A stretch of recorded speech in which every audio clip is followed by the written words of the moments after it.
día para todos.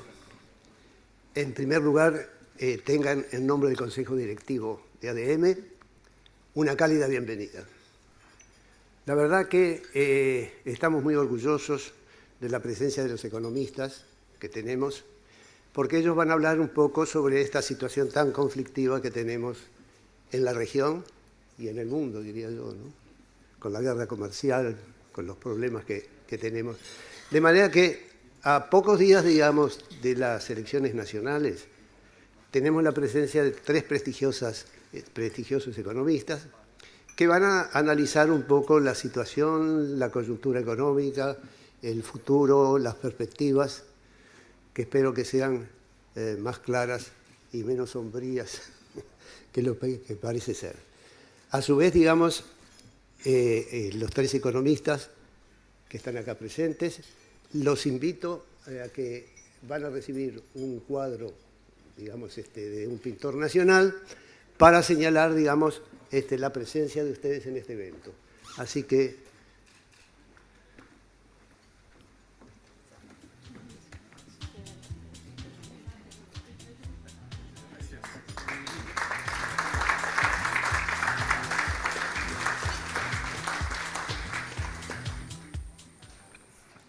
Hola, perfecto. Buen día a todo el mundo. Quiero agradecer la invitación de ADM. 20 años esperando que me invitaran, finalmente me invitan. Espero que el próximo me asciendan a la parte de almuerzos, que me dijeron que es como mejor la invitación. Mis colegas han participado ya de estas cosas. No, de verdad, es un placer estar acá y de verdad rodeado de colegas y amigos, exalumnos y nada, gente importante del mundo empresarial y de instituciones locales. No sé nada de coyuntura económica, así que lo que voy a hablar es de la parte de perspectivas y desafíos, que es, digamos, de verdad había tenido una invitación a venir acá y siempre decía, yo no sé nada de coyuntura, ¿para qué voy a ir? ¿Para qué voy a hablar? Pero justo se me ocurrió que en la parte de perspectivas y desafíos puedo volcar algo de los 20 años de carrera profesional. Yo, digamos, tengo un doctorado y soy profesor full time y hago, digamos, una consultoría por año que es en la parte de defensa de la competencia y en eso he acumulado algo de conocimiento sobre estos temas y entonces lo que voy a hablar hoy es de esos temas y de las dificultades que tenemos en Uruguay en eso, ¿está bien? Entonces, ese es el titular de lo que quiero decir.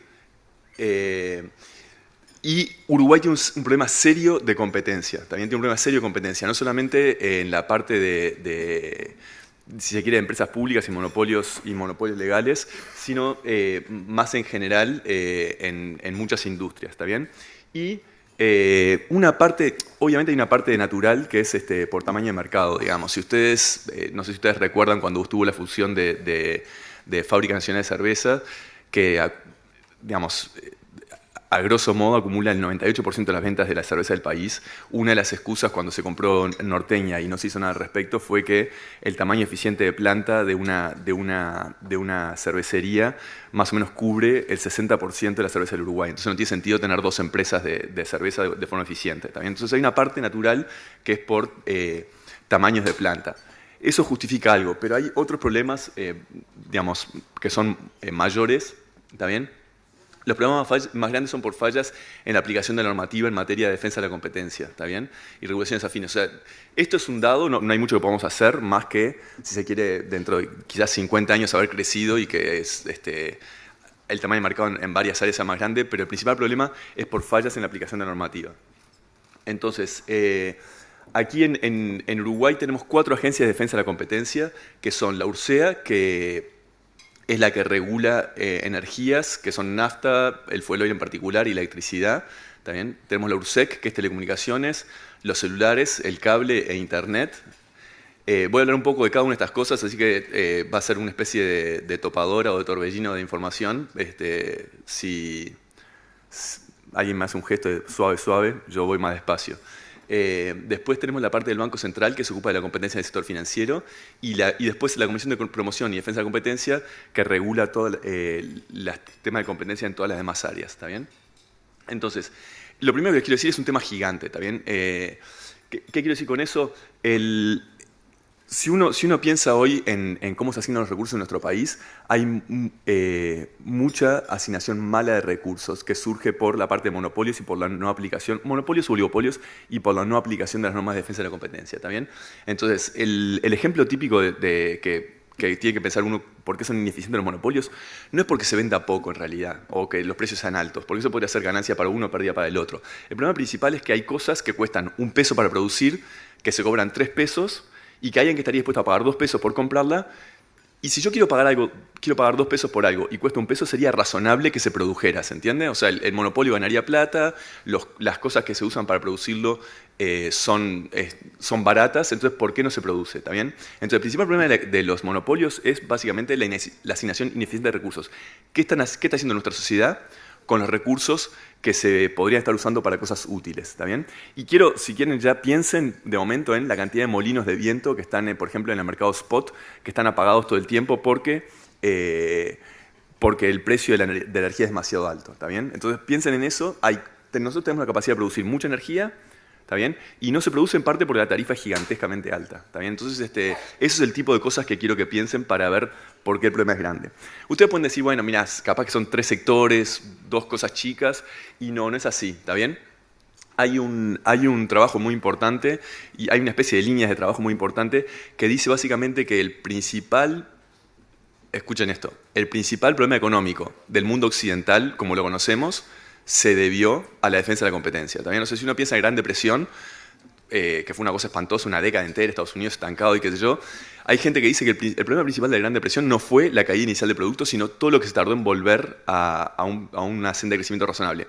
Y estos autores lo que analizan es, básicamente explican que si son aplicadas las normas de defensa de la competencia, hubieran salido antes. ¿Y por qué no se aplicaban las normas de defensa de competencia? Bueno, un poco por temor a que la empresa ibas a aplicar una especie el Sherman Act y decías, che, no se coludan porque es malo. Y las empresas decían, no, si me hace bajar el precio, me matás y queda mucha gente en la calle. El gobierno decía, qué horrible, pobre gente. Y no lo hacían y tenían los precios, por ejemplo, los precios de los ferrocarriles, del transporte ferroviario, era enorme por colusión que estaba documentada con reuniones, tipo, vamos a subir el precio de la ruta a Nueva York-Chicago, qué sé yo, y no había ningún problema, se podía hacer, como dicen en francés, a calzón quitado, ¿está bien? Entonces, lo que quiero decir es, la defensa de la competencia es importante y quiero saber si tengo su atención, digamos, es realmente importante, ¿está bien? Ahora, ¿cuáles son los temas generales que voy a hablar hoy? Son, ojalá que no se levante demasiado esto, pero apaguen los celulares. No hay respeto ni respaldo a las instituciones de defensa de la competencia, ¿está bien? Les quiero contar 3 cuentos concretos que son, hubo un caso grande de laboratorios que los acusaron de colusión por combatir a unos genéricos que querían entrar en el mercado farmacéutico, ¿está bien? Se siguieron todos los pasos legales normales para perseguir ese caso. La Comisión de Defensa de Competencia dijo que estaba mal, que los iban a castigar, subió al TCA, el TCA dijo está mal, vamos a castigar, siguió así todo y al final, al último momento, de un plumazo lo bajaron y se fue en contra de toda la cosa técnica que se había seguido antes. A mí personalmente, digamos, si se quieren, mi cliente estaba en el lado perdedor de la decisión inicial, o sea que el plumazo vino bien, pero para la Agencia de Defensa de Competencia fue un dolor importante que a veces trabajás mucho, trabajás en serio y te lo dan vuelta por una cuestión política, digamos, ¿está bien? O sea, eso es un caso y vos decís, quizás yo no quiero ir a trabajar a una agencia donde vas a trabajar un caso importante y te lo dan vuelta sencillamente porque sí, ¿está bien? Entonces, quizás no estés atrayendo talento a esas cosas. Puerto con signo de exclamación. ¿Por qué puerto? Porque es una cosa importantísima. Nosotros sabemos, después de la ley de puertos, lo que ha mejorado el servicio, lo que han bajado los costos. Es un tema súper importante y hace varios años que están en peleas Montecón con Catoen. En particular, hay un tema que es que Montecón quiere instalar una grúa pórtico, esas grúas que son como un portal, que son mucho más grandes y más eficientes y te permiten trabajar con los buques Super Panamax, un tamaño gigante de buque que las grúas actuales no te permiten. Entonces Montecón dice, mira, yo quiero instalar, quiero invertir, quiero hacer más eficiente mi producción y no me dejan. Lo que no dejaba era la ANP, ¿está bien? Entonces Montecón inició una denuncia a la ANP por ser socia de TCP, que es la socia de Catoen, en la terminal portuaria de contenedores, y lo que pasó fue que la comisión dijo, ANP, tenés que dejar que Montecón instale esa grúa. Que, digamos, en principio parece una cosa razonable. Si alguien quiere invertir, quiere decir, quiero ser más eficiente, déjame hacerlo, ¿está bien? Y la persona que firmó esa decisión, a los 3 días había volado de la comisión, ¿está bien? Entonces, otra vez, una decisión técnica y no tuvo el apoyo que tenía que tener. O sea, la crucificaron de muchas maneras distintas a esta persona y 10 minutos después ya no estaba en la comisión, ¿está bien? Entonces, eso es otro ejemplo de poco respaldo, ¿tá?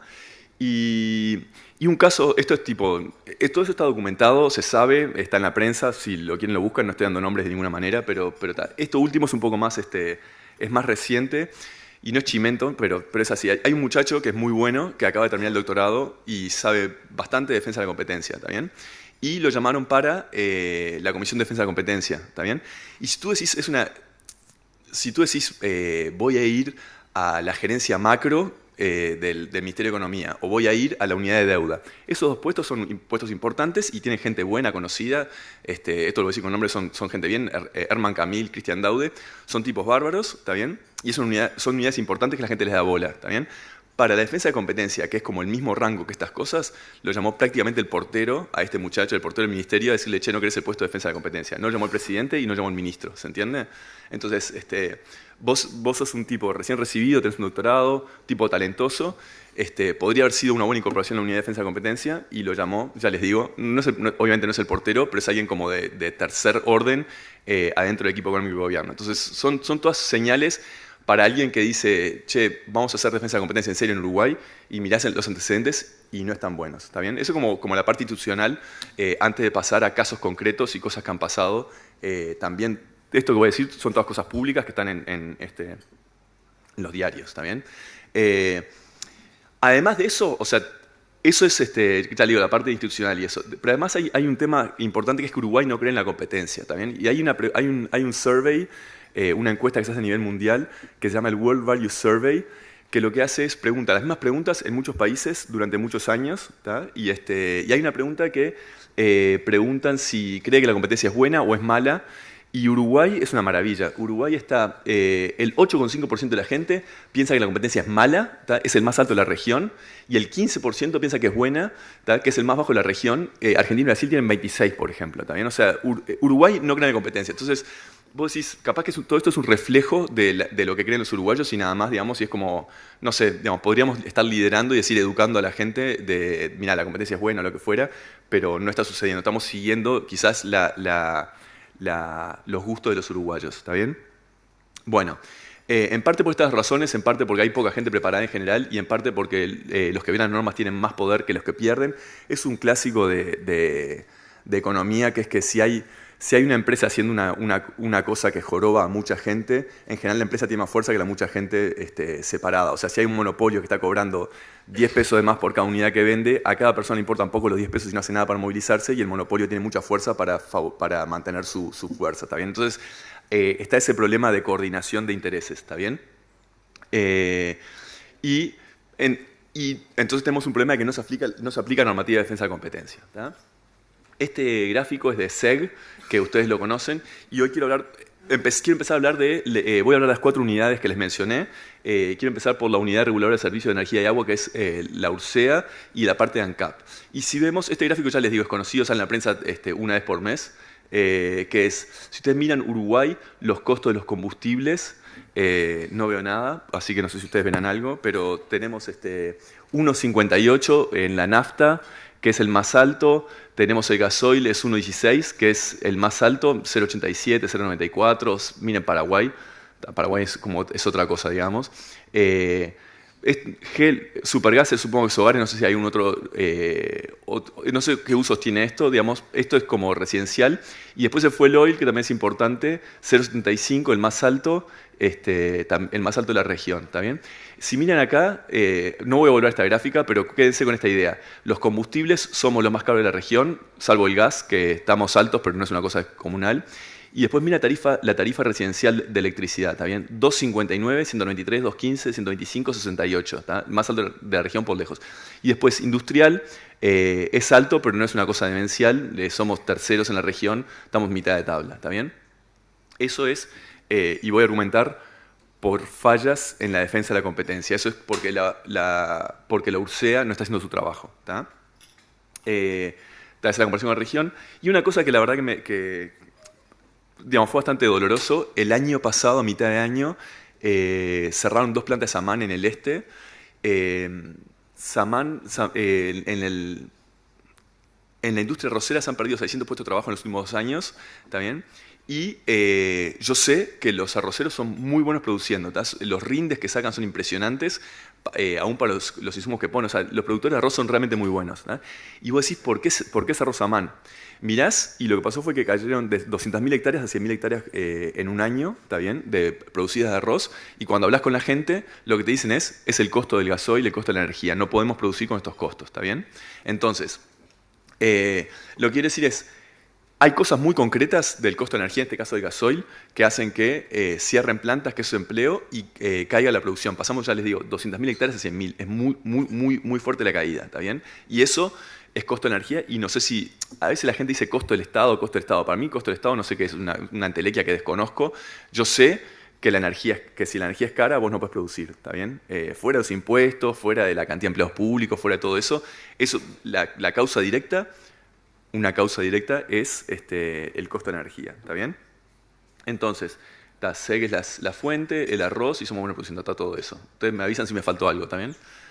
Acá tengo mi grupo de apoyo, ellos me avisan. Bueno, entonces, para no caer en generalidades, lo que digo es, no cumple su trabajo. Vamos a ver un caso concreto de ANCAP, un caso concreto de UTE, alguna cosa concreta de UTE, y así vamos a ir. Son casos ilustrativos para decir cómo y por qué falla, cuáles son las cosas que no se están haciendo, ¿está bien? Entonces, en diciembre del 2016, ¿está mal eso? Anótenlo. En diciembre de 2016, ANCAP le avisó a las distribuidoras, mira, el contrato que teníamos hasta ahora ya no corre más, te bajo los márgenes a vos distribuidor, y así es como tenés que pagarles a toda la gente que viene abajo en la cadena, ¿está bien? Eso incluía a los estacioneros, incluía todos los precios. Es muy gracioso porque es un contrato entre ANCAP y los distribuidores, y después le dice a los distribuidores cuánto tienen que pagar para río abajo, digamos, lo que se llama río abajo, que es más abajo en la cadena, ¿está bien? Y eso es rarísimo. Primero, por una cuestión que no tiene que ver con defensa de competencia, vos para fijar precios tenés que tener una ley. La Constitución dice no puedes fijar precios sin una ley, ¿está bien? Y ANCAP, así muy suelta de cuerpo, va y fija esos precios, ¿está bien? Eso no es un problema de la URSEA, no es un problema de la URSEA, es un problema de otra gente, pero es una cosa bastante flagrante esa violación, ¿está bien? Rescindió los contratos. Los distribuidores dicen que fue en forma abusiva porque fue con poco preaviso y todo lo demás. Eso no me voy a meter. Digo, no sé, porque es una cuestión civil, y tampoco se metieron a pelearse con ANCAP porque la distribuidora no se puede pelear con ANCAP, digamos, es como estás muerto si empezás esa pelea, ¿está bien? Pero lo que hizo fue, no cambió el precio, en diciembre no cambió el precio al consumidor, pero lo que hizo fue, al achicar los márgenes, subió el precio del combustible en la tablada, la salida de refinería, ¿está bien? Que es ¿cuánto recibía ANCAP? Como el precio estaba fijo y achicó los márgenes, subió bastante el precio en refinería. Entonces, eso es una típica cosa que una agencia de defensa de la competencia tiene que controlar. O sea, si Pilsen mañana dice voy a duplicar el precio de cerveza, va a venir la agencia de defensa de la competencia y le dice, mira, tenés un monopolio, no podés, no te dejo, ¿está bien? Y esto era un típico caso que podría haber hecho eso y no hizo nada, ¿está bien?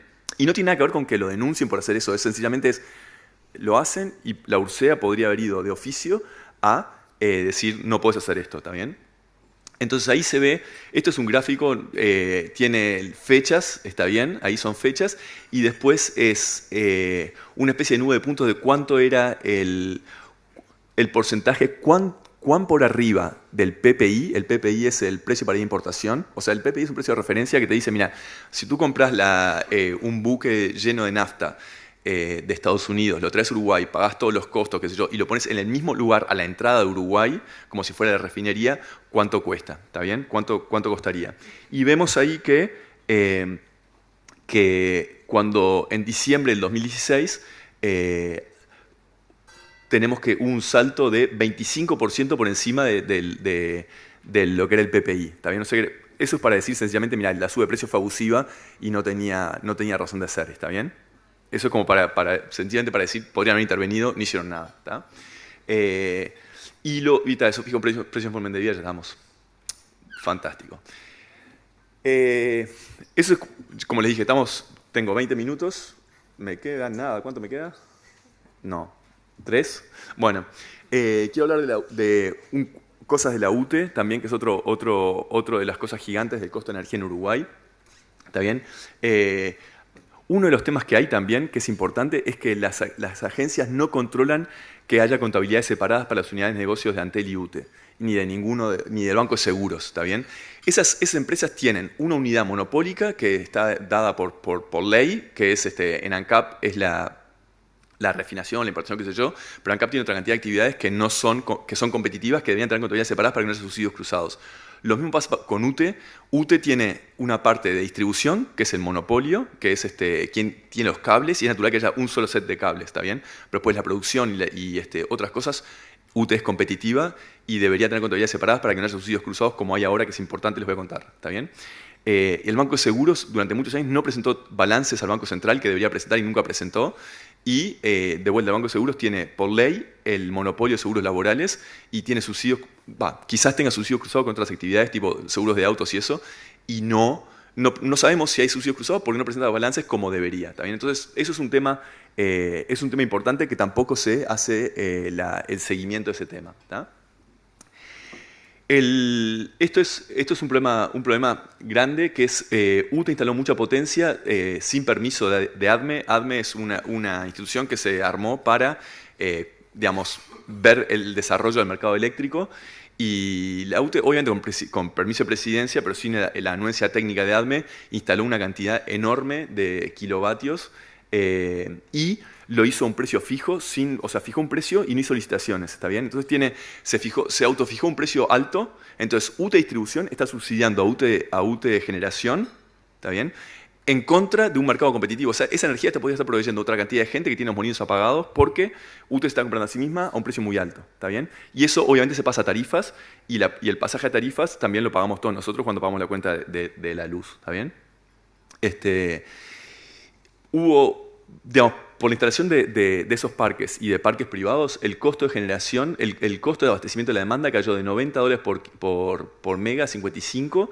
Eso significó un ahorro de alrededor de $400 millones que se embolsó UTE de vuelta. Y esto, la URSEA podría estar haciendo algo y no está haciendo nada al respecto, ¿está bien? Tenés una cosa monopólica y tenés un precio que está muy por encima de los costos y no pasó nada con la tarifa, ¿está bien?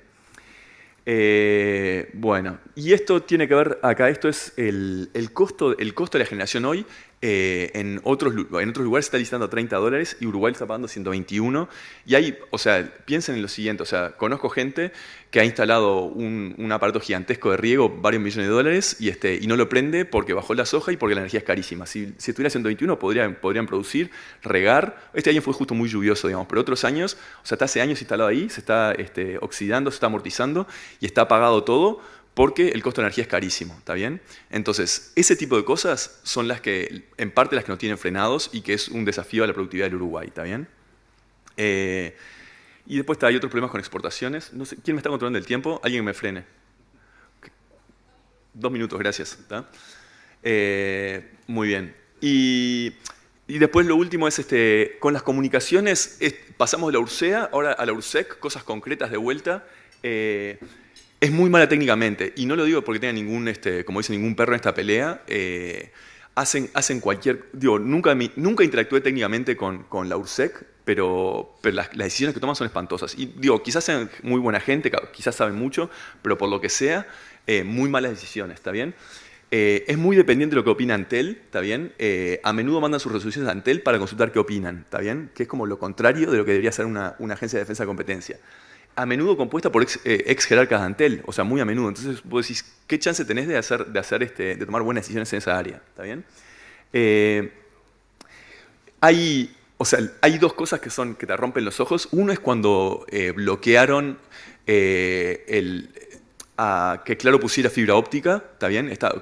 Antel no estaba haciendo nada, claro, empezó a poner fibra óptica y la Antel dijo, yo quiero ese chupetín, y la URSEC se lo dio, ¿está bien? Y yo me encontré con un jerarca muy importante, un ex jerarca muy importante de este gobierno que sabe de defensa de competencia, y el tipo se reía, decía, vos es un disparate estar regulando la forma como pasás internet. O sea, no estás regulando quién da internet, estás regulando si se pasa por fibra óptica o por cable coaxial o por cable de cobre. Y vos decís, ¿de dónde salió eso? ¿Tá? O sea, muy malo, no tiene ningún asidero de ningún tipo, ¿está bien? Después, nunca se reguló el acceso a la fibra o los cables de Antel, que eso es otra cosa. Si yo quiero pasar video a través de la fibra óptica, lo único que debería hacer sería decir pago el precio que fijó la URSEC para entrar a la fibra óptica de Antel. ¿Tá? Y eso es imposible. Tenés que tener permisos desde el Papa hasta el portero de Antel, a todo el mundo tenés que pedirle permiso y no te dejan tampoco. No hay un precio de acceso, ¿está bien? Después, yo qué sé, cosas del día a día. No tenemos triple play, que es una cosa que hay en todo el mundo, que es que tengas teléfono, internet y cable todo por el mismo medio. Está el cable instalado ahí y no tenés eso. ¿Por qué es eso? Eso es mala regulación, ¿está bien? Y con esto, y no hay portabilidad numérica, que eso es otro problema. Y los dejo con eso porque si no me van a sacar a patadas, pero ustedes tienen la idea, si quieren, me llaman, call me, y me preguntan lo que quieran. Gracias.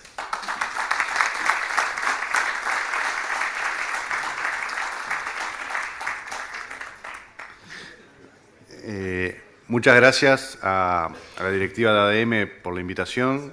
Es un gusto y un honor estar aquí. ADM es una de las tribunas más importantes que tiene nuestro país para poder hablarle al público, a la comunidad empresarial y a través de la prensa a todo el país. Así que muchas gracias por la invitación. Para mí es un gusto especial también compartir el panel con Juan y con Nacho, dos personas a las que aprecio y dos colegas a los que estimo profesionalmente, lo que no pasa siempre, así que es un gusto y un honor también estar compartiendo con ellos y también con Federico y con Mariana. Mi presentación va a ser un poco más tradicional que la de Juan, si bien el foco del Centro de Estudios para el Desarrollo, la institución que dirijo, está más en las políticas de largo plazo que en el corto plazo. Yo sé que hoy por hoy el corto plazo es importante.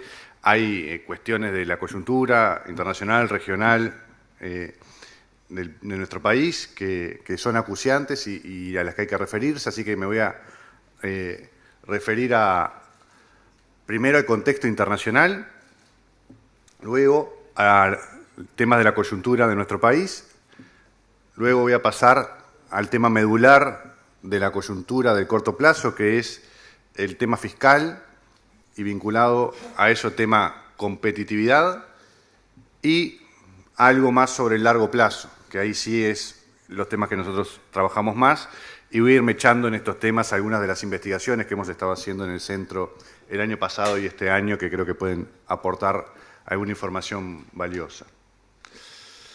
Sobre el contexto internacional hay cosas que son bastante conocidas por todos, las vemos en la prensa todos los días. Hay un escenario, primero, las variables que influyen fuerte en la coyuntura uruguaya. Tasas de interés, precio de los commodities, son dos variables que a lo largo de la historia explican mucho en otros periodos de prosperidad, de recesión y de crisis. Las tasas de interés, luego de que parecía que venían subiendo, se frenaron y aparentemente han empezado a bajar. En Estados Unidos tenemos una situación muy extraña en la que el presidente discute y pelea en público por Twitter con el presidente de la Reserva Federal y en lo amenaza prácticamente a veces, y tenemos una situación en la que parece estar siendo influida la Reserva Federal por las decisiones y las opiniones del presidente, algo inédito en la historia de Estados Unidos. Eso es un dato que para nosotros puede ser positivo en el corto plazo, nos da un poco más de oxígeno, pero confiarse en eso para adelante puede ser muy peligroso. Dormirse en que tasas más bajas nos dan más tiempo puede ser peligroso. Esa suba de la tasa de interés que vimos antes de esta pequeña baja que estamos viendo ahora y que probablemente siga levemente en el futuro, explica en buena medida el cambio de coyuntura argentina. Sin esa suba de tasas de interés probablemente no hubiera pasado lo que pasó en Argentina y el gobierno Macri hubiera tenido más tiempo del que tuvo. Por eso es que hay que estar a cubierto de estas cosas que no dependen de nosotros. El precio de los commodities. No estamos ni en el mejor ni en el peor momento. probablemente ustedes me puedan decir algún sector, bueno, el precio de la leche está bajando, el precio de la carne es bueno. Cada uno puede en su sector ver realidades distintas, pero en promedio no estamos ni en el boom de los commodities, ni estamos tampoco en un precio históricamente bajo, estamos en algo relativamente razonable. Y la otra noticia de la economía internacional, relevante para Uruguay, porque es nuestro principal socio comercial, es que China aparentemente no va a seguir creciendo como creció en las últimas décadas. Ya. Los datos industriales están mostrando eso, más allá de cierta duda que pueda haber sobre las estadísticas del PBI de China, hay una situación en la que probablemente esto de que China aportaba el producto mundial, el producto de Australia todos los años, no continúa ocurriendo de la misma forma. Otro elemento importante en la coyuntura internacional es la guerra comercial. Esto también es conocido, lo vemos todos los días en las noticias. Tenemos una situación también bastante extraña, que es el presidente chino defendiendo la globalización y el libre comercio y el presidente de Estados Unidos defendiendo el proteccionismo. ¿Sí? Y en alguna manera el presidente chino, hablando a favor de la globalización y ocupando un lugar de liderazgo en el mundo que Estados Unidos parece estar dejando a medida que se repliega. Eso tiene connotaciones, obviamente, más allá de lo económico, pero es una variable importante del cambio que estamos viendo en el escenario mundial. Yo quedé sorprendido, hace unos meses me invitaron el gobierno chino a ir a hablar a China sobre libre comercio. Yo le pregunté si habían visto mi biografía, pero hay un cambio importante. Hay un cambio importante de consecuencias económicas, políticas, y que va mucho más allá de lo económico a tomar en cuenta. ¿Cómo afecta a Uruguay? Ahí hay algunas gráficas. Estos números los hizo Nicolás Albertoni, que es quien dirige el Observatorio de Inserción Internacional que tenemos en el Centro de Estudios. La cantidad de nuestras exportaciones que se pueden ver afectadas por la guerra comercial ha aumentado, es la gráfica que está arriba a la derecha, y en la otra se señala algunos de los productos que exporta Uruguay que se pueden ver afectados también por la guerra comercial. Ustedes, no sé si lo llegan a leer, pero productos mecánicos, maquinaria, alimenticios, hay distintos productos que se van a ver afectados por la guerra comercial, aunque también puede ser un momento de oportunidades para buscar tratados de comercio con otros países por fuera de este escenario, aunque también si uno mira, por ejemplo, la cantidad de medidas proteccionistas que se vienen adoptando en el mundo, en los últimos 2-3 años se ve claramente que vienen en aumento. Hay un brote proteccionista que va más allá de Trump y de Estados Unidos. Argentina. Lamentablemente está entrando en un periodo muy complicado. Bueno, ya entró en un periodo muy complicado.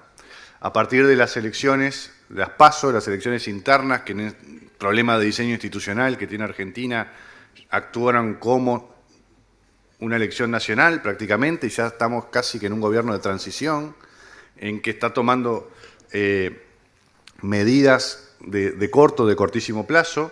El riesgo país de Argentina, como ustedes ven en la gráfica, se disparó en los últimos tiempos. El índice Merval, el índice de la Bolsa de Comercio, se desplomó. Esto representa una destrucción de riqueza formidable, y esto va a tener costos enormes en términos de calidad de vida, de empleo, de aumento de la pobreza. Es una situación realmente compleja la que vive Argentina, y también con desafíos financieros de corto plazo muy grandes. Ustedes habrán visto el tema de la instalación del cepo cambiario.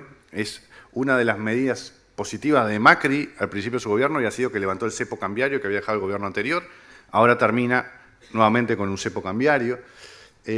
Las reservas del Banco Central desde agosto hasta ahora perdió más de 16.000 millones de dólares. Esto es algo así como el 25% de las reservas del Banco Central argentino. Es una situación nuevamente compleja y con un periodo de incertidumbre política hacia adelante, hacia las elecciones, en que hace que sea muy complejo predecir qué puede pasar, más allá de que probablemente si uno es pesimista tiene más chance de invocarle. ¿Qué afecta a Uruguay esto? Ustedes lo saben. Afecta directamente el turismo, afecta a algunos sectores industriales que todavía tienen parte de su producción colocada en Argentina. Argentina es uno de los pocos mercados donde Uruguay coloca bienes industrializados. Si bien en el peso total de las exportaciones hoy Argentina es el 4%, hay un núcleo industrial para el que todavía Argentina es importante y que lo va a sentir en forma fuerte. Argentina se ha abaratado mucho, sumado a que Uruguay está caro en términos generales, y voy a volver sobre eso enseguida. Brasil. Brasil venía de una recesión importante, 2015-2016, empezó a crecer un poco, pero todavía a tasas muy lentas y todavía no termina de despejarse el panorama de qué puede pasar con el crecimiento en Brasil.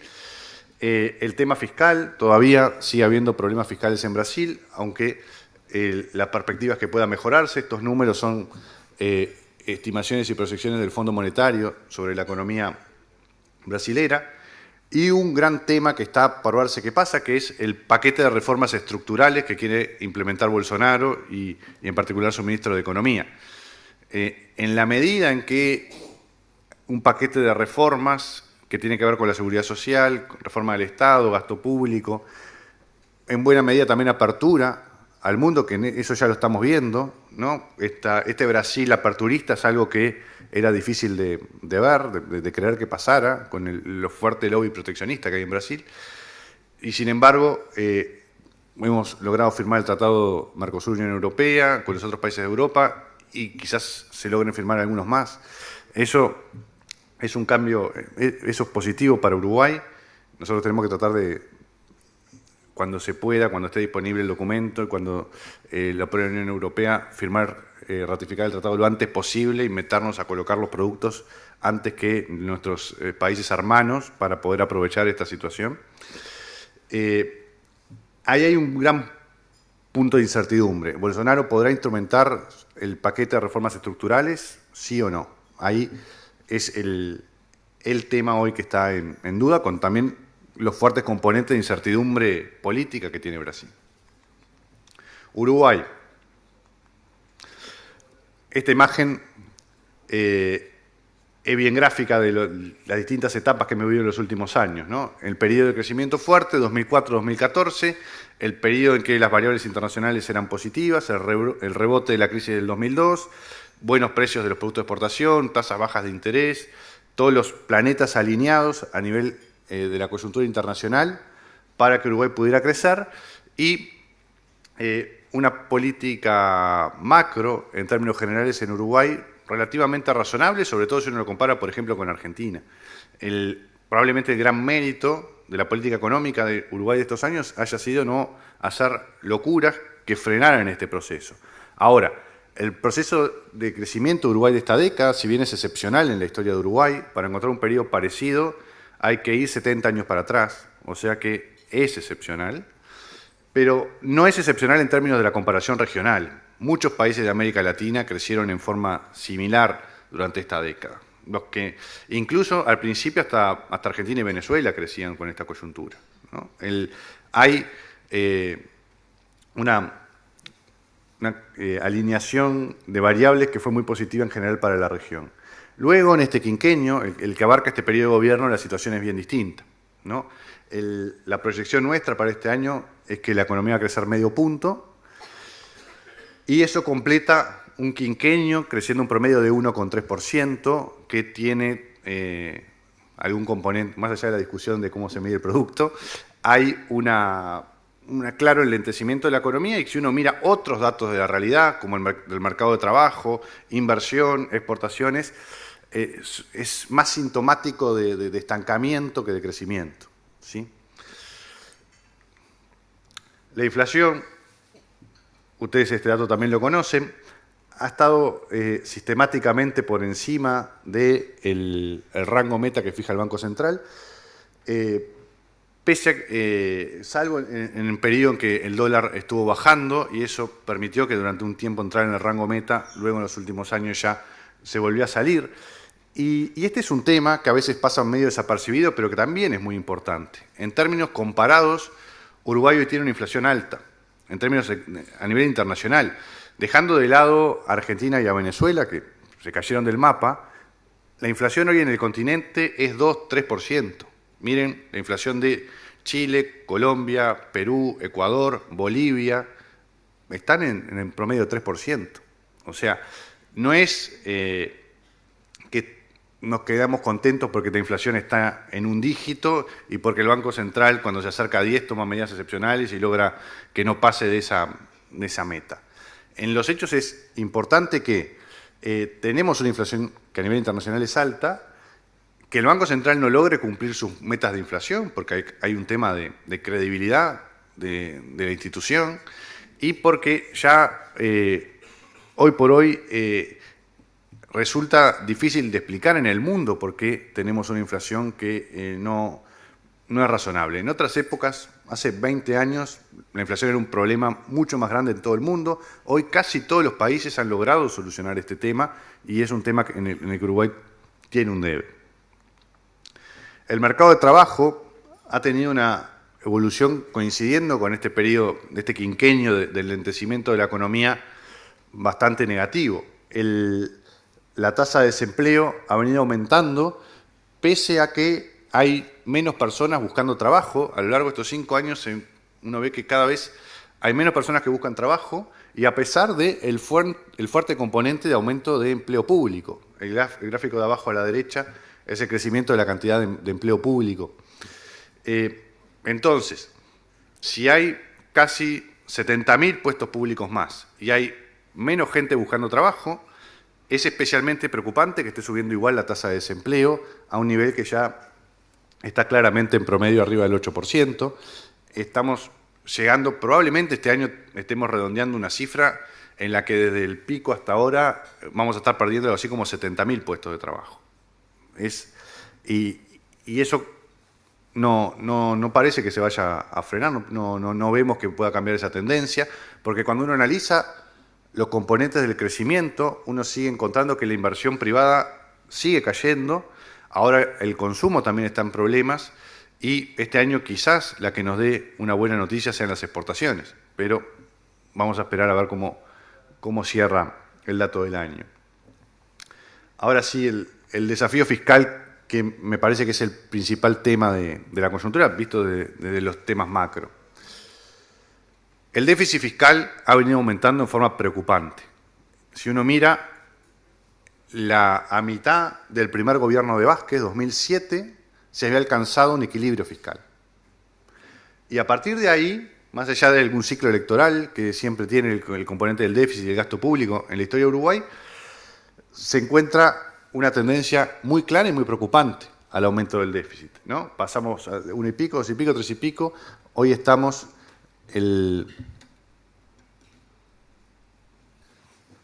voy a apretar. Hoy estamos en un déficit que está casi el 5% y nosotros estamos proyectando que puede terminar el año en 5,2%. Esto es preocupante, es el principal tema de preocupación. Con estas proyecciones nosotros estamos viendo que la deuda bruta en relación al producto puede estar cerrando el año en el entorno del 70%. Esto es un indicador preocupante para la calificación de grado inversor que tiene Uruguay. Es cada vez más difícil sostener nuestra nota de riesgo país con estos niveles de proyección. Y de nuevo un tema de credibilidad. Las proyecciones del gobierno y las metas finalmente alcanzadas de producto. El primer gobierno de Vázquez había proyectado terminar con 0,4 y terminó con 1,7. El gobierno Mujica había proyectado terminar con 0,8, terminó con 3,5. Este gobierno había proyectado terminar con 2,5, va a terminar arriba de 5. Hay un problema de que en algún momento hay que cumplir las metas fiscales. Si no, la trayectoria de la deuda es esa que ven en el gráfico de arriba a la derecha, que empieza a ser preocupante. Los niveles de déficit fiscal y de incremento de la deuda que tiene hoy Uruguay son irresponsables. Y eso, si no se corrige, trae problemas graves, como estamos viendo en la vecina orilla. Y el asunto es que esto es para Ludovica Esquirru cuándo puede explotar el problema, pero están las bases ahí, el problema está. Y no sabemos, cuando cambien las variables internacionales, sean algo más negativas, y la situación empiece a afectarnos, va a ser tarde. El problema hay que atacarlo antes de que se produzca. Y tenemos que mejorar nuestros resultados fiscales lo antes posible. Voy rápido con esto para cumplir con el tiempo. Uruguay está acá en términos generales, no solo con Argentina. Venimos acumulando un atraso cambiario importante porque partimos de un atraso cambiario fuerte que el Banco Central, a pesar de las intervenciones de este tiempo, mejor dicho, las intervenciones del Banco Central todavía siguen siendo para mantener un dólar atrasado. Y necesariamente también vamos a tener que ir a un dólar algo más alto en los próximos meses y años. Juan habló del tema de las tarifas, así que yo me lo salteo. Es un tema también de la competitividad importante. Tenemos tarifas caras a nivel de naftas, gasoil, energía, que obviamente afecta a la producción. El tema impositivo. Uruguay tiene una de las cargas, por ejemplo, para poner un indicador de los muchos que uno podría poner, de aumento del gasto, presión fiscal, etcétera, Uruguay tiene una de las cargas efectivas sobre salarios más altas del mundo, ¿sí? El único que nos gana en la gráfica que está ahí a la derecha es Argentina. Después tenemos la carga efectiva sobre el trabajo, es la diferencia entre lo que un empresario le paga a un trabajador y lo que el trabajador recibe, ¿sí? Eso tenemos una de las cargas más altas. Las gráficas que están a la derecha surgen de un trabajo que hicimos en el centro el año pasado, una encuesta a empresarios consultándolos sobre problemas que encontraron en la economía uruguaya. Lo que se muestra ahí es que encuentran que el Estado es un obstáculo y que los impuestos no son razonables para el volumen de ganancias que tienen, para los servicios que presta el Estado. Acá el costo del Estado es algo más que una entelequia, empieza a ser algo que se siente en la espalda de la gente que produce. Rápidamente, alguna medida de corto plazo. Hay que topear la ejecución del gasto. El próximo gobierno va a aprobar el presupuesto que va a entrar en vigencia recién en 2021. Hay que hacer cosas antes de que entre en vigencia el próximo presupuesto. Una idea es pedirle a los ministros, a los presidentes de empresas públicas y demás que entren, que gasten menos de lo que tienen asignados. Eso es una medida de cajón para el próximo gobierno. Hay que reducir gradualmente la cantidad de empleos públicos. Hay que cambiar la dinámica de intervención del Banco Central. Vamos a tener que ir a un tipo de cambio más alto. Hay que coordinar mejor las políticas económicas, la política monetaria, el tipo de cambio, de ingresos y fiscal. Liberar la importación de combustible puede ser una buena medida para abaratar tarifas. Hay que agilizar la ejecución de obra pública, tanto la obra que realiza directamente el Estado como la que se realiza por participación pública-privada. Hay que tomar alguna medida para el sector turismo, que si no, la temporada va a ser no mala, va a ser dramática. Se necesitan más medidas y exoneraciones para la actividad turística específicas. Es mejor recaudar poco de poco que nada de nada. Y también nuevos incentivos a la inversión. Acá hay un tema que yo estoy seguro que lo va a hablar Nacho, que es el dilema entre crecimiento y qué hacer con el tema fiscal. Sin duda que el tema de crecimiento es muy importante y hay que apuntalar medidas para que la economía uruguaya vuelva a crecer, eso es clave. Ahora, eso no nos puede hacer olvidar que hay que bajar el gasto público para bajar el déficit fiscal. Eso es una medida impostergable, ojalá lo empezara a hacer este gobierno, sino que lo haga el próximo lo antes posible, es clave. Me salté un poco esto para... Le robo 2 minutos más, si no me pegan. Grandes temas de largo plazo que son los que nosotros estudiamos más desde el Centro de Estudios para el Desarrollo. Inserción internacional. Estamos estancados en un mundo en que, por ejemplo, Australia, Chile, Nueva Zelanda van reduciendo su vulnerabilidad comercial porque vienen firmando tratados de libre comercio, sobre todo con sus principales socios comerciales, y nosotros tenemos que exportar pagando aranceles a países donde nuestros competidores no pagan aranceles. Eso obviamente afecta. Nosotros con este índice vamos siguiendo todos los años la evolución. Como en tantos índices, Uruguay está estancado mientras el mundo avanza. Fragmentación social es otra investigación que hicimos el año pasado y este año, a fin de mes, vamos a estar presentando propuestas sobre el tema de la fragmentación social. Montevideo en particular cada vez está más fragmentado. Acá son indicadores de criminalidad y indicadores educativos. Claramente, los invito a leer el informe que está en nuestra página web. Claramente, Montevideo y Uruguay en general es una ciudad y una sociedad y un país más fragmentado. Ese es un problema también de largo plazo importante para el país. Y termino con una reflexión. Todas las reformas que tiene que llevar adelante Uruguay tienen un denominador común, que a veces suele ser mala palabra, es libertad económica. Necesitamos mayores grados de libertad económica en Uruguay. Y tenemos que animarnos a plantear este tema y decirlo claramente. Hay una clara relación entre el índice de Fraser de libertad económica, nosotros somos la contraparte en Uruguay, es un instituto canadiense que mide el índice en base al tamaño del Estado, marco legal, moneda estable, libertad de comercio, regulación. Cuanto más libre es un país, mayor es su ingreso por habitante, es más rico, esto no hay duda. También, porque el argumento que se dice en contra, bueno, pero la desigualdad y que alguien piense en los pobres, bueno, a los pobres les va mucho mejor en los países que tienen más libertad económica. En los países con mayor libertad económica, el 10% más pobre de la población tiene un ingreso 10 veces más alto que en los países que tienen menor libertad económica. Uruguay, como en otros indicadores, está estancado. Y el denominador común que le decía, este índice resume bien las principales reformas que tiene que hacer Uruguay. Ahora sí termino. En síntesis, más allá de la coyuntura y de solucionar este problema fiscal, que es acuciante, en el largo plazo, y no tan largo, porque hay que empezar a actuar ahora para el largo plazo, necesitamos una mayor apertura y una mejor apertura, son más tratados de libre comercio, es un país más insertado en el mundo, una agenda pro competitividad que incluye mejorar las tasas de inversión, cambios en la regulación del mercado de trabajo, cambios en la política monetaria del Banco Central.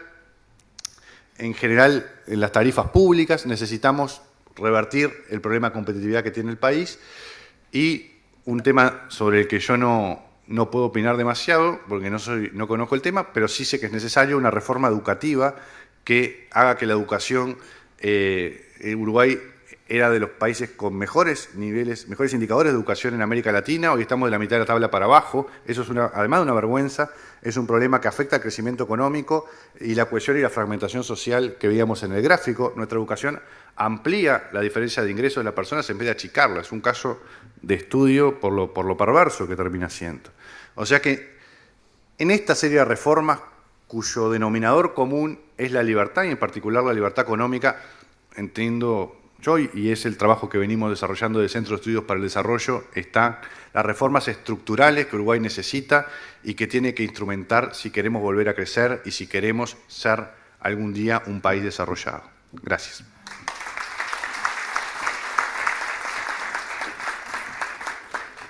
Bueno, muy bien. Primero que nada agradecer a ADM por la invitación. Es siempre un placer y un gusto poder compartir estos desayunos, más aún con dos grandes amigos, realmente amigos, que es un placer estar con ustedes acá. Voy a ir sobre lo que ya se ha planteado y profundizar en algunos temas, fundamentalmente para mostrar que realmente estamos en una situación complicada. O sea, la idea de esta presentación es mostrar dónde estamos parados y qué se puede realmente hacer en la situación actual. Si uno se fija el riesgo país de Uruguay en perspectiva, lo que se ve claramente que está muy más cercano a Perú que a Brasil, y ni que hablar, se ha alejado completamente de la situación argentina. Eso es una muy buena noticia en el sentido de que Uruguay ha logrado ser una isla financiera, por ahora, de lo que está pasando en Buenos Aires, en Argentina. Tenemos una situación de calificación de riesgo que nos mantiene grado inversor las tres principales calificadoras. Nos han recientemente mantenido por parte de Moody's la perspectiva de estable, un escalón arriba del límite de grado inversor. En el que estamos más complicados es en Fitch, que estamos sobre el límite. Estoy convencido que las tres calificadoras van a mirar con lujo de detalle en lo que van a hacer las próximas administraciones del país y van a dar un compás de espera antes de mover la calificación. Pero claramente esta es una situación muy complicada porque, como voy a mostrar ahora, no es sostenible en el tiempo la situación que hoy tiene el Uruguay. Se decía recién que el déficit fiscal es una enorme preocupación que comparto. O sea, Uruguay tiene Hoy un déficit cercano al 5%, un dato que se conoció recientemente, que viene deteriorándose enormemente, fundamentalmente en base a un aumento del gasto primario, que no es el pago de intereses, es el gasto corriente que hace permanentemente el gobierno y que crece, como se ve ahí, ya está en 1,4% del PBI. La pregunta si esto es mucho, es poco, es sostenible o no es sostenible, eso es lo que quiero responder ahora. Y para eso lo que hay que entender es que un déficit fiscal es muy alto cuando se deja de ser financiable, cuando ya el mundo deja de prestarle a uno. Y ahí lo más importante es ver si la dinámica de la deuda pública del Uruguay con este déficit fiscal se hace sostenible o no en el mediano y largo plazo.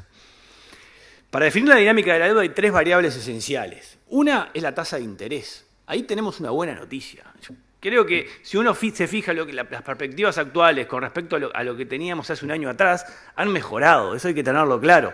La tasa de interés internacional hoy está en 1,5, incluso abajo, cuando hace un año estaba en 3% y miraba para arriba. O sea, acá no importa solo el valor actual, sino lo que se esperaba hace un año que estuviera la tasa de interés y se esperaba que iba a seguir subiendo y subiendo y íbamos a tener un panorama complejo de acceder al financiamiento internacional. Eso cambió. Cambió gracias a una mala noticia a nivel global, que es la guerra comercial entre Estados Unidos y China, que afecta negativamente las perspectivas de crecimiento del mundo, pero por otro lado, y al mismo tiempo, genera una baja en las tasas de interés que a nosotros particularmente en este escenario que tenemos de déficit fiscal y de deuda a financiar, nos favorece.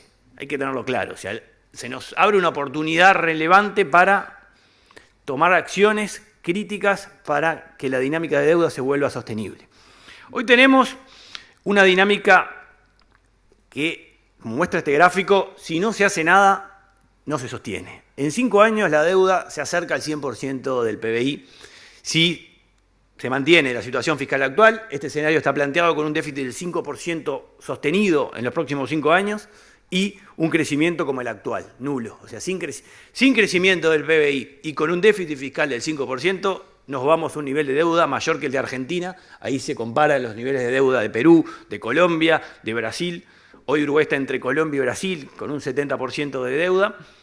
Si no hacemos nada, nos vamos arriba de Argentina y saben ustedes perfectamente que en Argentina se está hablando todos los días de reestructuración de deuda porque esos niveles de deuda ya no son sostenibles y no son pagables. Por lo tanto, señores, la solución no es la pasividad, algo hay que hacer, hay que afectar las 2 variables que determinan este crecimiento, una que es el déficit fiscal y la otra es el crecimiento del PBI, asumiendo, y esto es un escenario optimista de la realidad, de la buena noticia, que la tasa de interés no va a subir en los próximos años.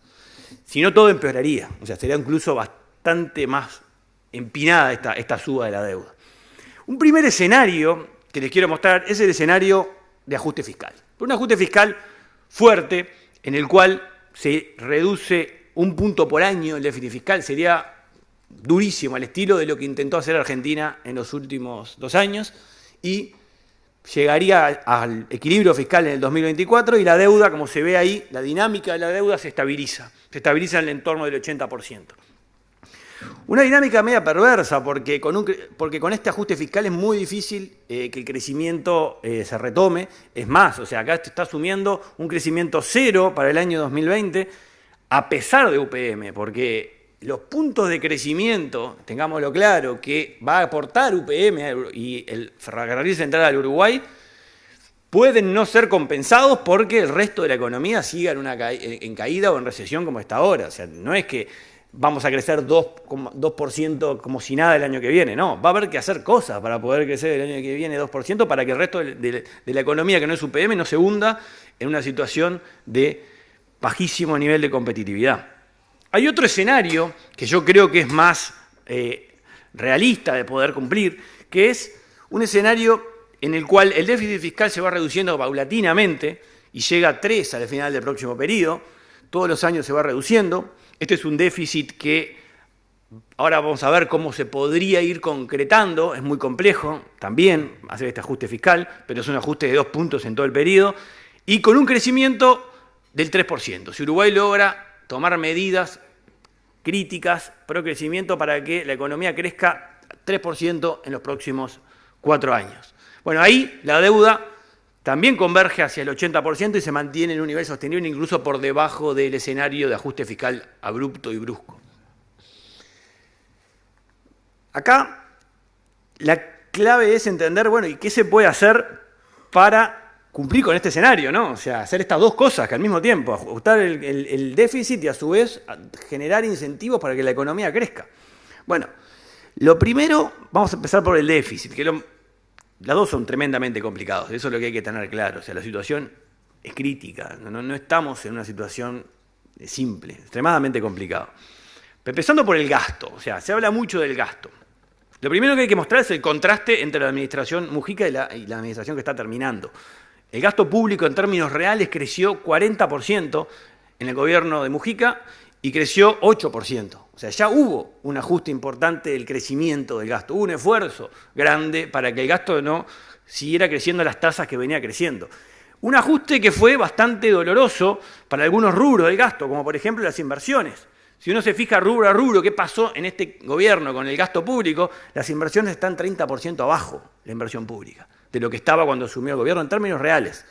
Los intereses compensan esta caída en la inversión y están 30% arriba, en gran parte por la intervención que tuvo que hacer el Banco Central para evitar que el dólar en algunos momentos, cuando la Argentina nos bambolea como ahora, evitar que el contagio sea más grande en Uruguay. Eso sale caro y ahí se ve cómo ha subido el pago de intereses de la deuda. Después, el gasto, la línea roja, que es ese 8% que crece, viene explicado en gran parte por dos rubros que son más de la mitad del gasto. Y ahí se ve en la torta, que es pasividades y transferencias. Más de la mitad del gasto público crece. El 30% que son pasividades crece solo y crece con el índice medio de salarios. Y después transferencias, que en parte es también transferencias para pagar las pasividades que no alcanza con lo recaudado por los organismos referentes, crece también 7%. Después las remuneraciones, si uno se fija de punta a punta desde marzo del 2015 hasta ahora, crecieron solo un 1% en términos reales.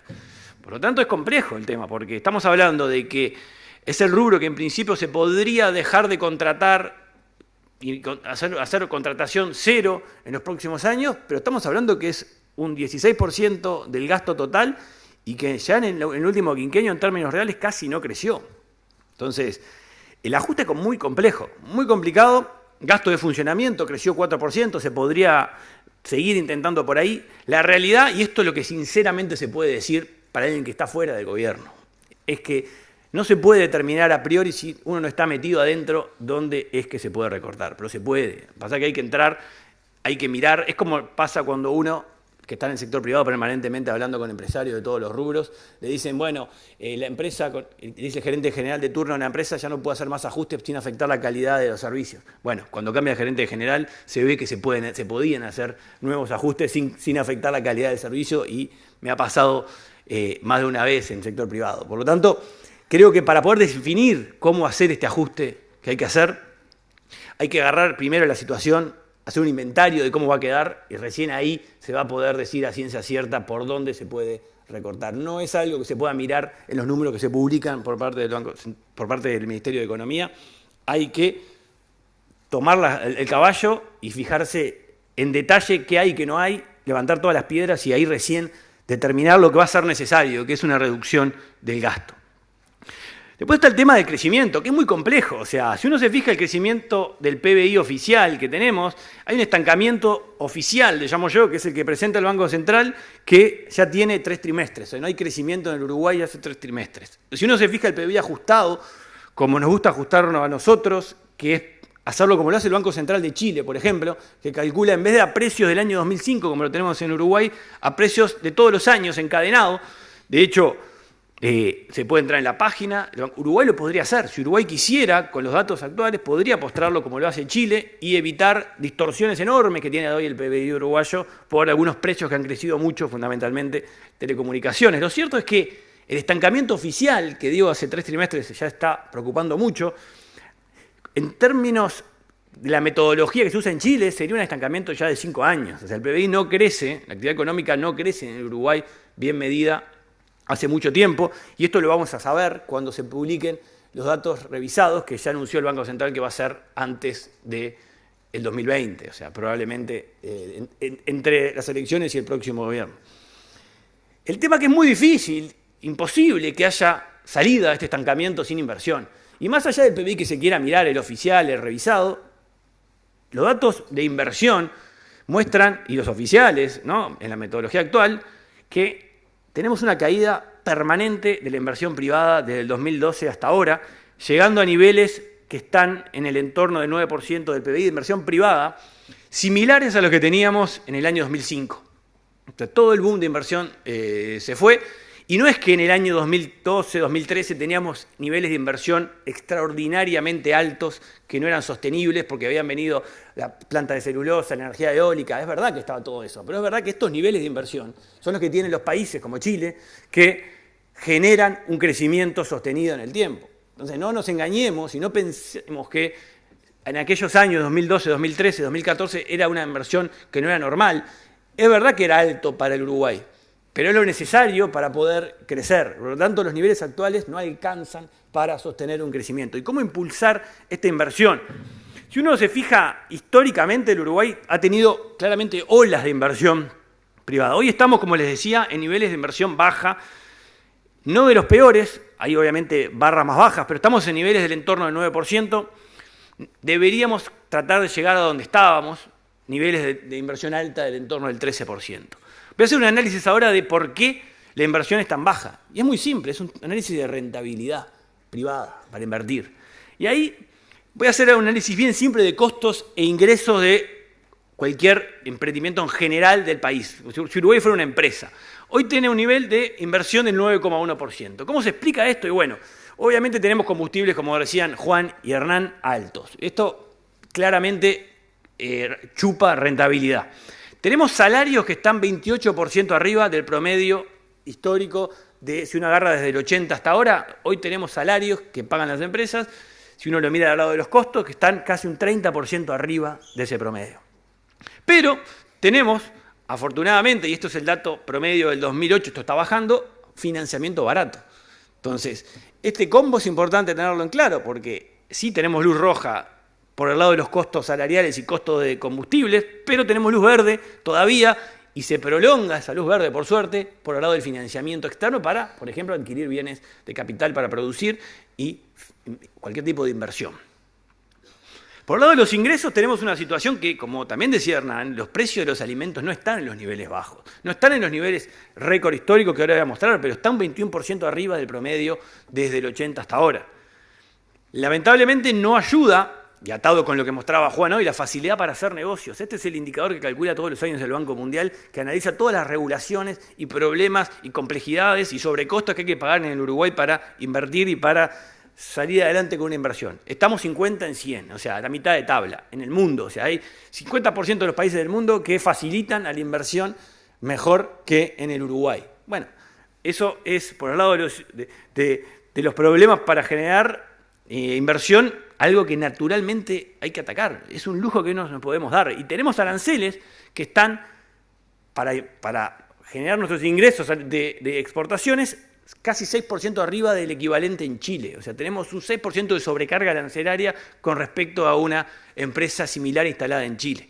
Este paquete de luces rojas que hoy tenemos, que afortunadamente no es una crisis porque hay dos luces amarillas que nos están salvando, genera una inversión del entorno de lo que hay y hace muy difícil sostener una inversión mayor.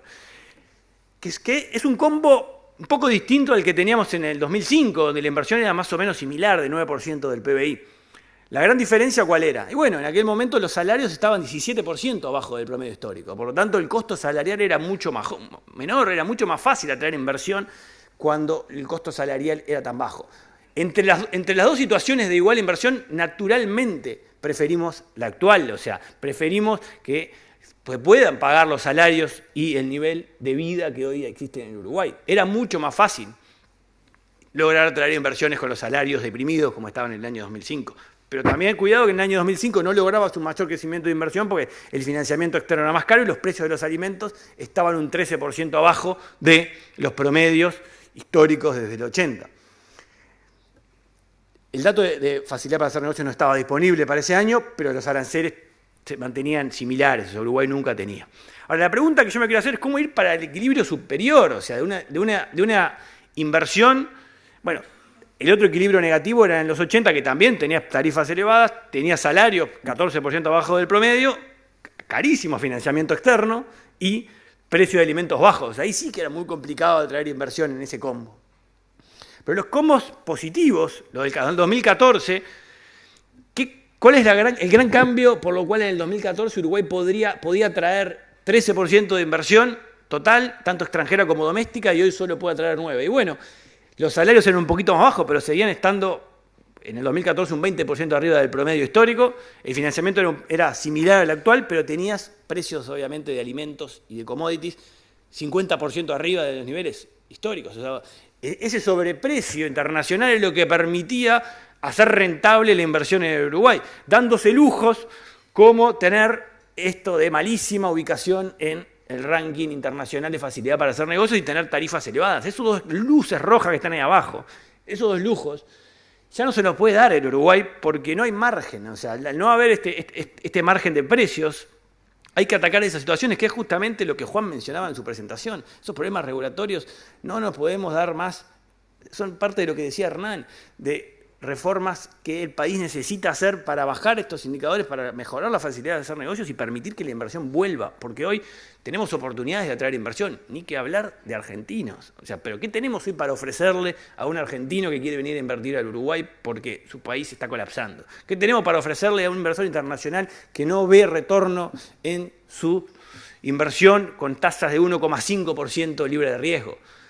Es muy difícil. Esto le pregunto a empresarios permanentemente de todos los rubros. O sea, ¿qué le podemos ofrecer hoy en la situación actual de Uruguay? Y más allá de aspectos muy puntuales, algunos rubros que están yéndole relativamente bien, en términos generales es muy difícil.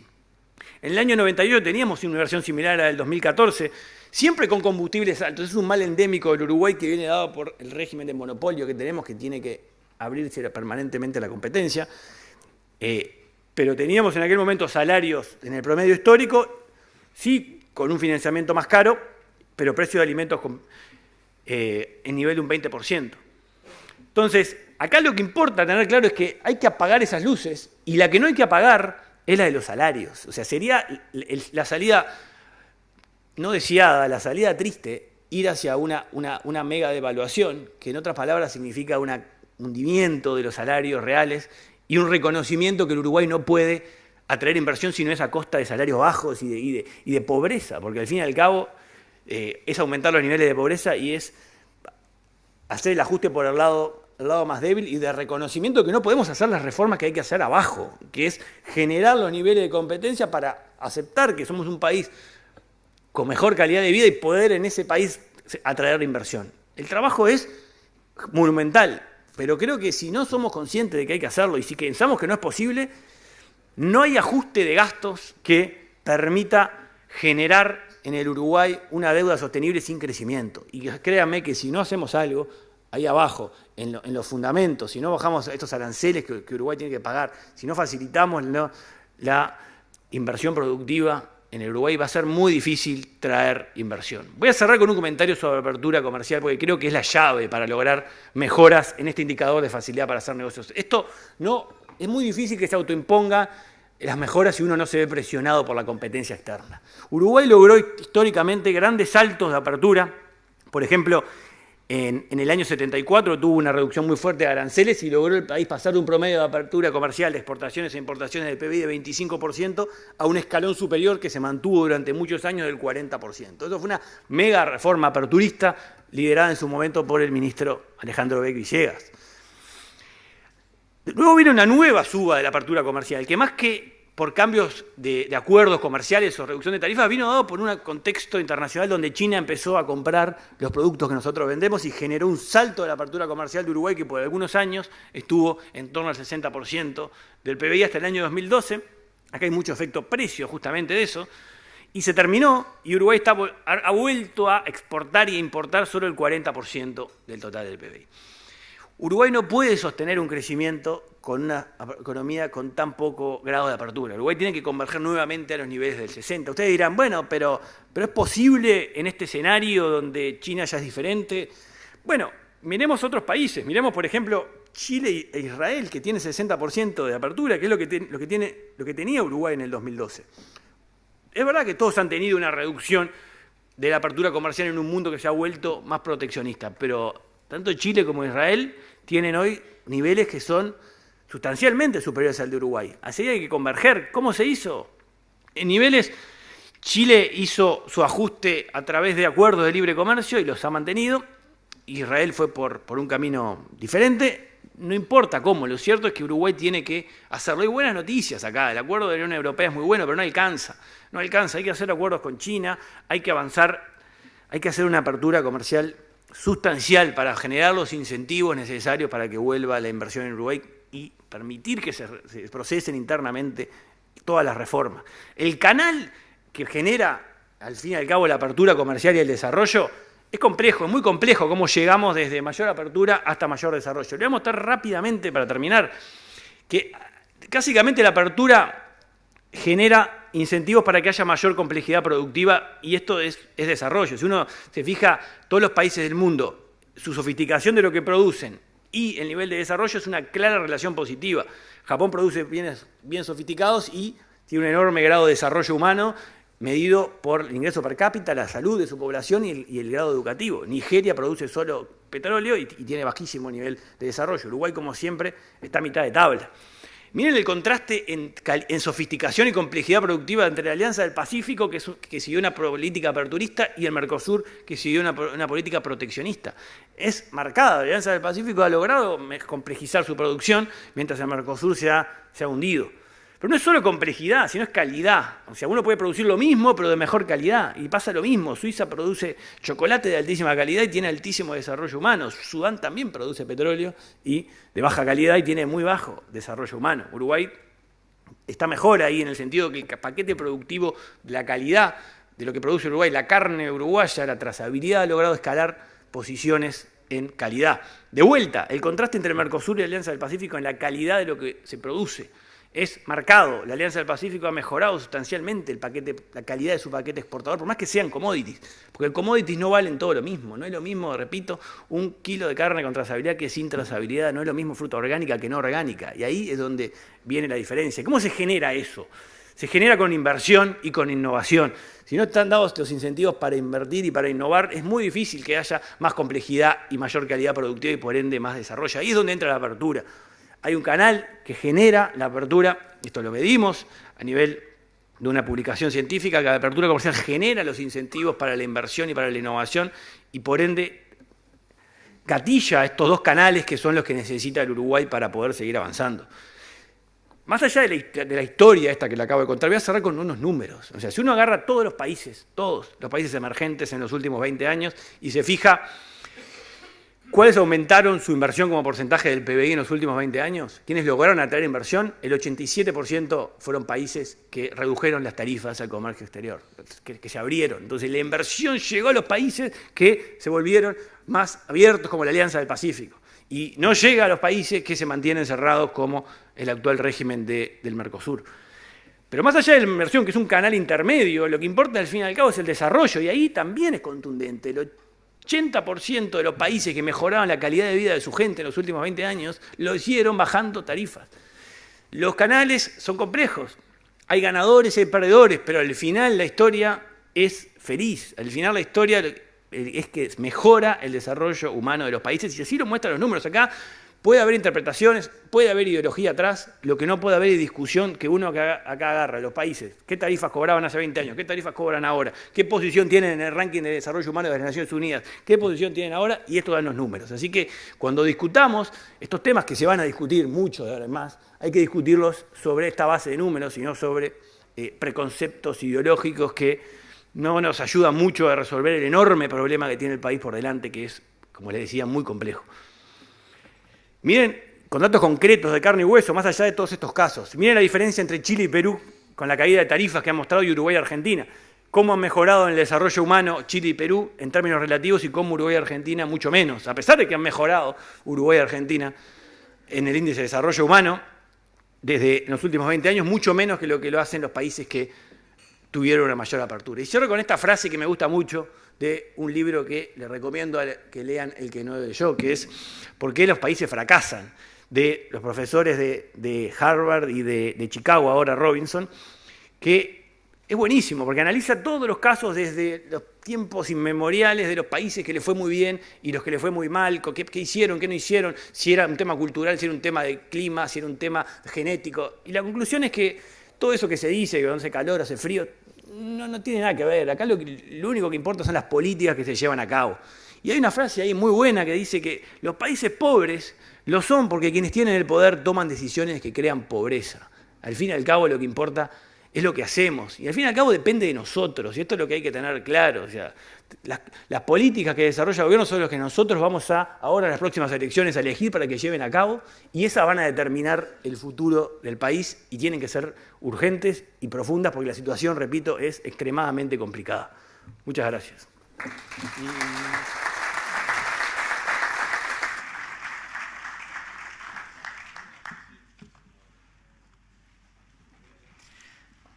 Bueno, comenzamos entonces con la ronda de preguntas. Muchísimas gracias a ADM por la invitación.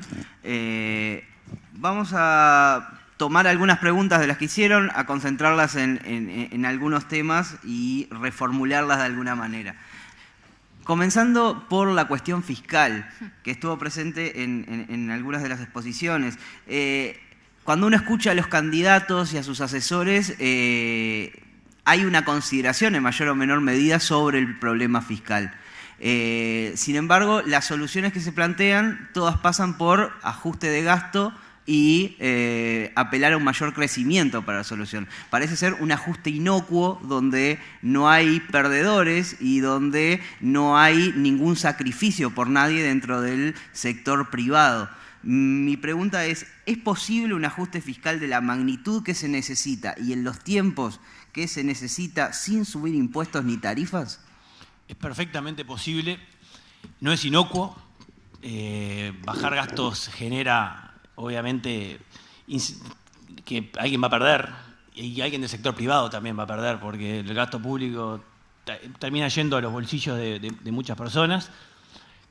Creo que se puede, yo creo que subir impuestos no solo sería innecesario, sino tremendamente inconveniente en la situación actual.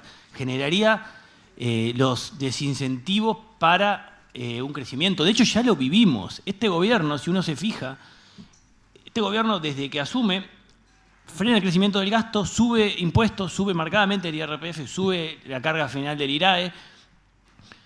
Es verdad que en términos del IVA hay una reducción por la parte de pago con débito, pero a nivel global no es una reducción totalmente significativa. Y si uno pasa a raya, ¿qué encuentra? ¿Cómo terminó este gobierno? Con un déficit que pasó del 3,5% del PBI al 5% del PBI.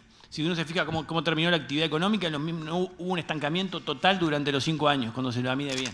Cuando uno mira la deuda, es una deuda que pasó del 60 al 70% del PBI. Por lo tanto, esa receta de subir impuestos no funciona. No funcionó en los 5 años pasados y sería un error enorme repetirla ahora, más aún cuando el contexto internacional nos está haciendo una guiñada y nos está diciendo, señores, ustedes hacen lo que tienen que hacer, si ustedes vuelven al país competitivo, haciendo las reformas que hay que hacer, les vamos a financiar el periodo.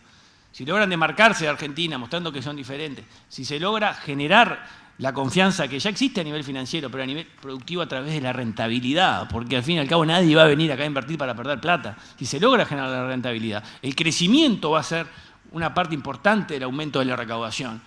Y al mismo tiempo que con la reducción de gastos se puede lograr ese escenario que yo les mostraba de que estabilidad de la deuda pública, de combinación de mayor crecimiento de la economía, mayor no, crecimiento que no hay ahora, recuperar el crecimiento y una reducción del déficit para converger al 3% en el final del periodo, que es complicado igual, porque, como le mostraba, o sea, no hay un rubro que uno pueda ir y decir, ahí hay que recortar. Ya vieron, o sea, no es que las remuneraciones han crecido tanto. Creo que va a haber que hacer un combo, va a haber que hacer sí o sí un acuerdo nacional por la seguridad social. Va a haber que sentarse todos los partidos políticos y definir claramente una reforma de algo que es insostenible, que es el actual sistema jubilatorio, porque naturalmente la gente vive mucho más que lo que vivía cuando se concibió el sistema y eso hay que revisarlo, pero tiene que hacer en acuerdo en todos los partidos y con perspectivas de largo plazo, porque estas reformas son reformas que miran muy para adelante y que no vienen a afectar muchos intereses creados, sino que vienen a afectar el margen de lo que va a pasar. Tampoco es que va a tener un impacto inmediato en el resultado fiscal, pero sí va a dar una señal de sostenibilidad a mediano y largo plazo. En definitiva, la respuesta es contundente, o sea, que sería un grave error pensar que hay que subir impuestos para mejorar la situación fiscal, porque la empeoraría. Creo que fue en tu exposición, planteabas que no se puede saber cuál es la situación y por dónde recortar hasta que efectivamente se conocen los números oficiales. La pregunta es para ambos. Sin tener esos números, ¿es posible proyectar esos recortes sin saber con lo que uno se puede encontrar? La carta, si se quiere, el comodín de los impuestos, ¿no está siempre sobre la mesa? El tema, como decía Nacho, es una decisión política. Es tanto bajar el gasto como subir impuestos, es una decisión política que tiene que tomar el próximo gobierno. Yo estoy de acuerdo con Nacho de que no se pueden seguir subiendo impuestos. El ministro de Economía ha dicho que la capacidad fiscal del país está a tope y no se pueden seguir subiendo impuestos, y yo estoy de acuerdo con eso.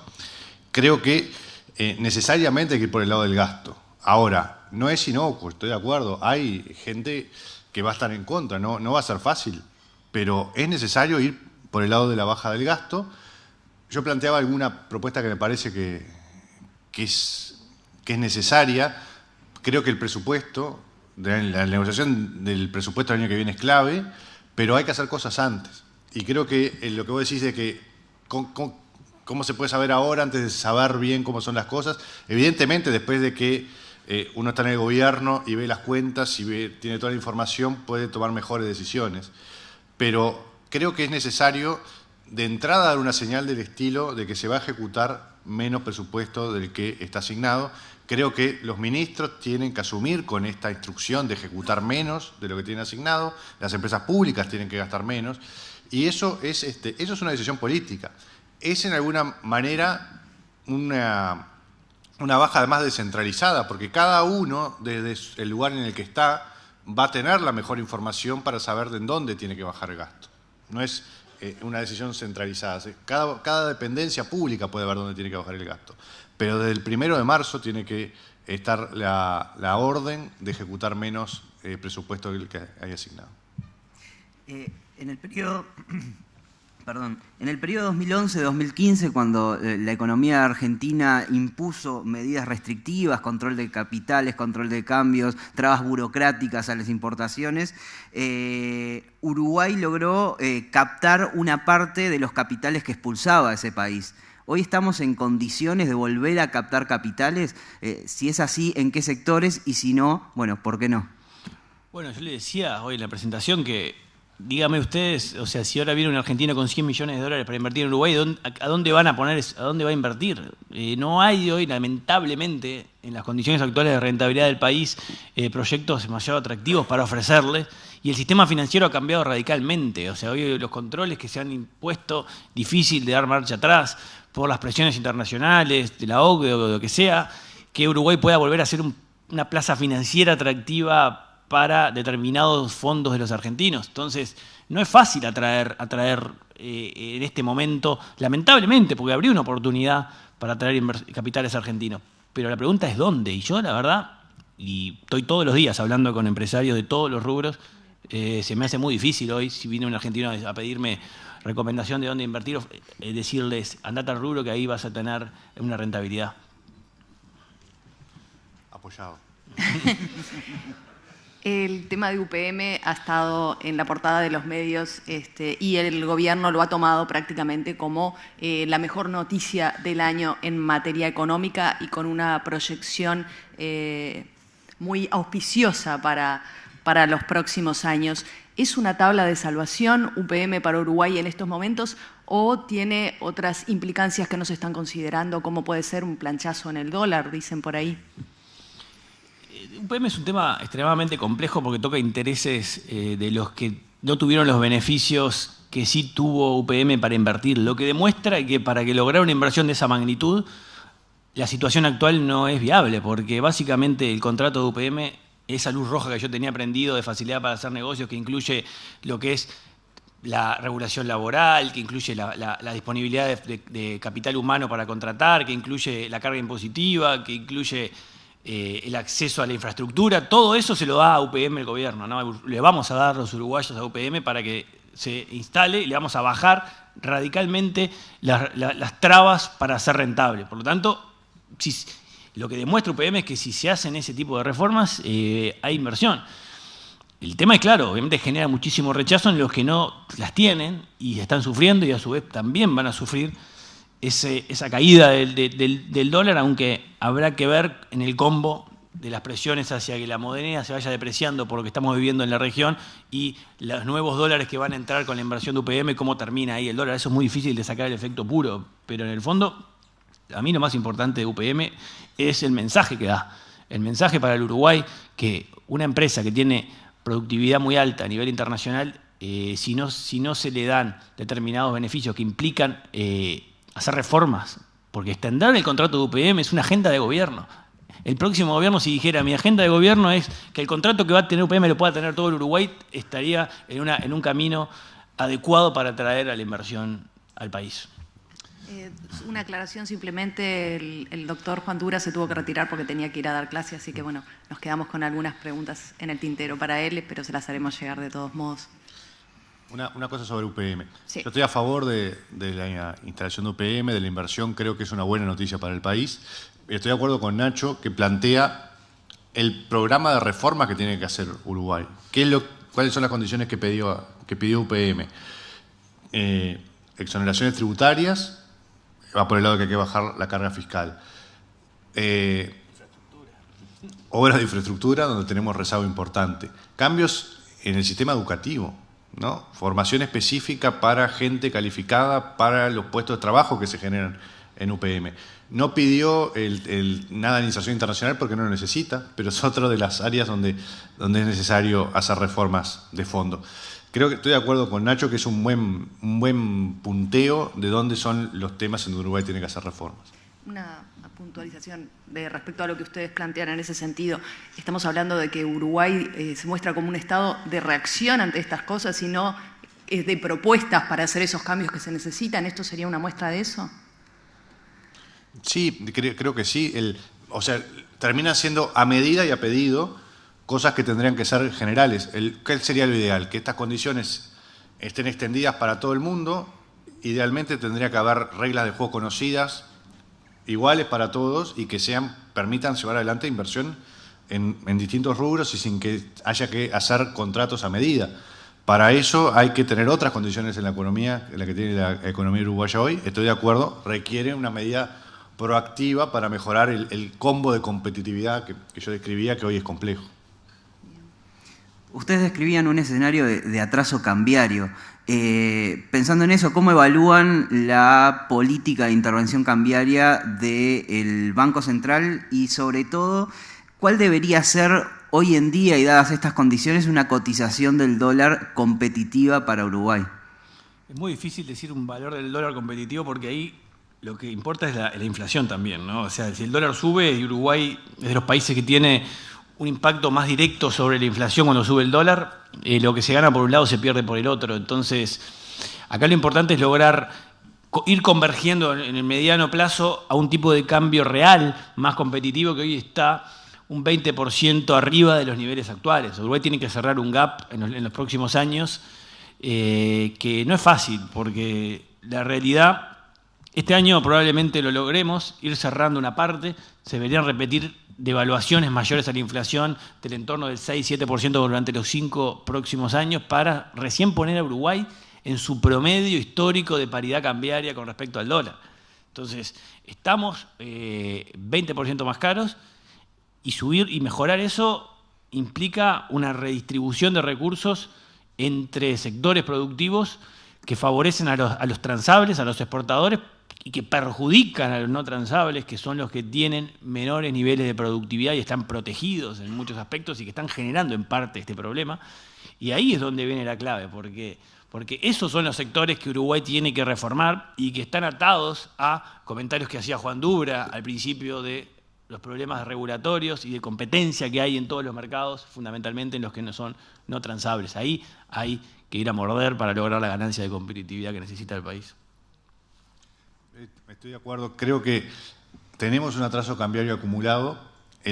Está bien que el Banco Central intervenga para evitar las oscilaciones fuertes.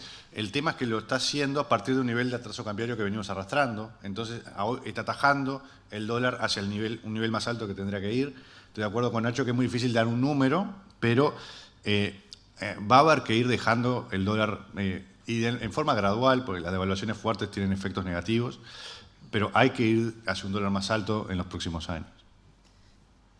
Prácticamente todos hablaron del tema de competitividad en diferentes planos, en lo que tiene que ver, lógicamente, con los costos, que está muy relacionado con el tema de la energía y de lo cara que es aquí en Uruguay, el tema impositivo, el crecimiento de los salarios y cómo no debería de cortarse por allí.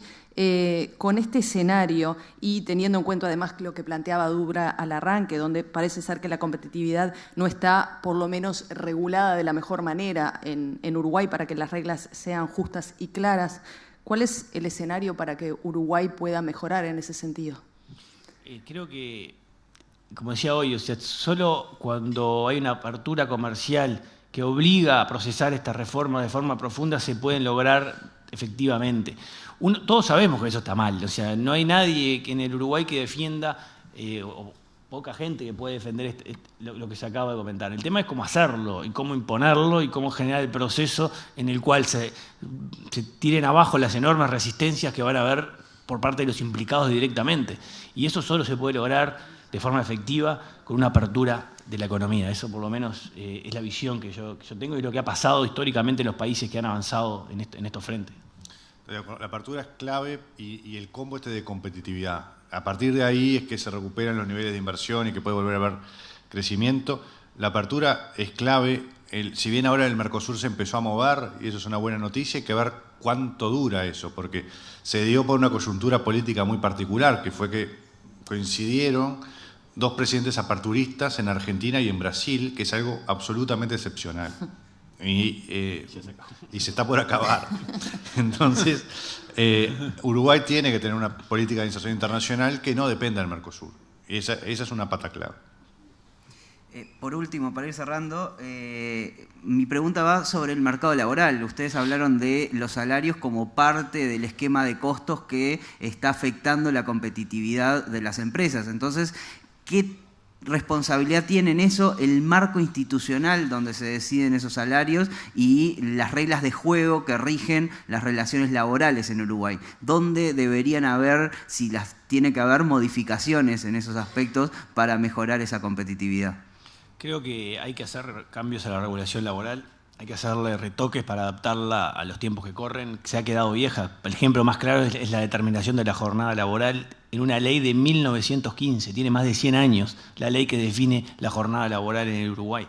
Entonces, ¿cómo podemos estar reglamentando una jornada laboral actual con los cambios tecnológicos que tenemos con una ley que tiene más de 100 años? Claro que hay que hacerle retoques. Por supuesto, también en la redefinición de las categorías en los convenios salariales, que están algunas totalmente obsoletas y que encorsetan toda la negociación. También hay que ir a evitar que la negociación a nivel de rama se imponga sobre un convenio cerrado a nivel de empresa. Pasa permanentemente que una empresa con su sindicato llega a un acuerdo que es muy bueno para las dos partes, están todos de acuerdo, porque conocen exactamente la realidad de esa empresa, pero viene el nivel de rama, que generalmente las ramas son cualquier cosa, porque entran empresas que no tienen absolutamente nada que ver, pero están en teoría dentro de la misma rama, y hace caer automáticamente el convenio aprobado a nivel de firma y lo hace automáticamente imponer una regulación laboral totalmente ajena, totalmente fuera de la realidad específica de la empresa.